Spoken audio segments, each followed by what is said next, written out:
A família das orquídeas constitui um dos maiores e mais diversos agrupamentos de angiospermas, com cerca de 24.000 espécies conhecidas. Notável por sua diversificada morfologia floral e vegetativa, ela é constituída por 5 subfamílias.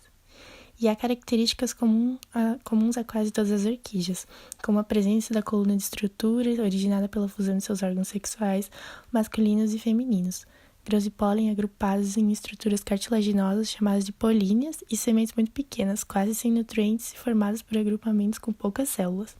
Flores de simetria lateral e não radial, constituídas por 6 segmentos, raízes cobertas por estrutura esponjosa chamada velame, capazes de se adaptarem a vários ambientes. Então, sobre as raízes. Em sua maioria aéreas, as raízes das orquídeas não apresentam raízes primárias, ou seja, raízes centrais onde brotam outras raízes secundárias, como árvores. As orquídeas apresentam apenas raízes secundárias, as quais brotam diretamente do caule e ocasionalmente de outras raízes.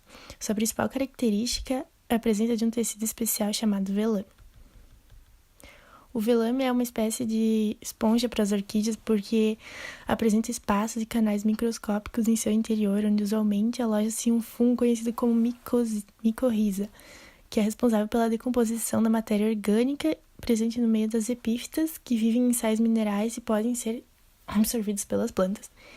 Entretanto, esse fungo, na maioria das vezes, das orquídeas adultas, não representa sua fonte principal de nutrientes. As raízes das orquídeas variam em espessura dependendo da espécie. Aliás, a própria estrutura das raízes diferencia muito entre as orquídeas de acordo com o local e a maneira onde elas crescem. As epífitas são bem desenvolvidas, sendo robustas e cilíndricas, enquanto as aéreas e achatadas podem aderir ao substrato.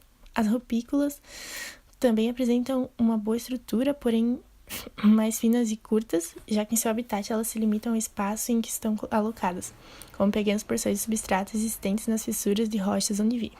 Já nas terrestres, as raízes normalmente encontram-se espessadas em pequenas ou em grandes estruturas parecidas com tubérculos, esféricos e longamente cilíndricos, servindo de reserva de nutrientes e água.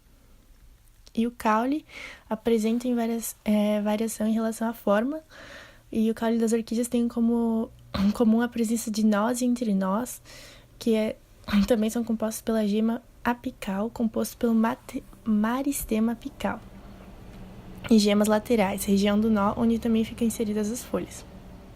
As espécies epífitas podem se apresentar nos 2 tipos de crescimento, ou seja, serem simpodiais ou monopodiais. Nas de crescimento simpodial, o caule é composto por uma parte curta ou longa, fina ou espessa, chamada rizoma, e uma parte aérea que pode ou não encontrar-se espessada em uma estrutura de reserva de água e nutrientes, conhecida como pseudobulbo. Em alguns gêneros epífitas, o caule secundário aéreo encontra-se reduzido a um nódulo ínfimo que origina as folhas. Já nas de crescimento monopodial, o caule é um único aéreo, ereto ou pendente, e não se encontra espessado em pseudobulbos, sendo ajudado no armazenamento de nutrientes pelas folhas e raízes que brotam continuamente ao longo de todo o seu caule. As espécies terrestres podem ou não apresentar caules desenvolvidos e diferente das epífitas que apresentam caules perenes, podem ser parcialmente decíduos. Algumas das orquídeas terrestres apresentam caules muito longos, que podem chegar a mais de 6 metros de comprimento. As folhas. A ponta das folhas, quanto à sua forma, pode ser arredondadas, retas, acuminadas, finas, espessas, radiais e desiguais. As margens. As margens das folhas das orquídeas são suaves, parcialmente curvas e raramente denticuladas ou ciliadas. Sustentação. A estrutura da folha pode apresentar pecíolo ou não. O pecíolo é um caule que fica entre a bainha e o limbo da lâmina das folhas. Quando as folhas possuem pecíolo, elas são consideradas folhas completas. Quando as folhas não possuem pecíolo, são chamadas folhas acésseis. Em outras, quando o pecíolo liga-se direto ao do limbo, chama-se peltada. Flores. Se cultivarmos as orquídeas pela beleza das flores, as orquídeas geram com finalidade de perpetuar a espécie, gerando descendentes, e esse processo de alta complexidade demanda esforço e energia, exigindo muito mais do que a planta, e por isso devemos estender todo esse processo devido atenção a ele. A família das orquídeas é uma das que apresenta maior espectro de variação floral. Geralmente apresentam flores hermafroditas, mas podem apresentar flores exclusivamente masculinas ou femininas em alguns gêneros. O tamanho das flores também varia bastante, dependendo milimetricamente do tamanho da cabeça de um alfinete ou de um suficiente para o seu maior e sua mão aberta.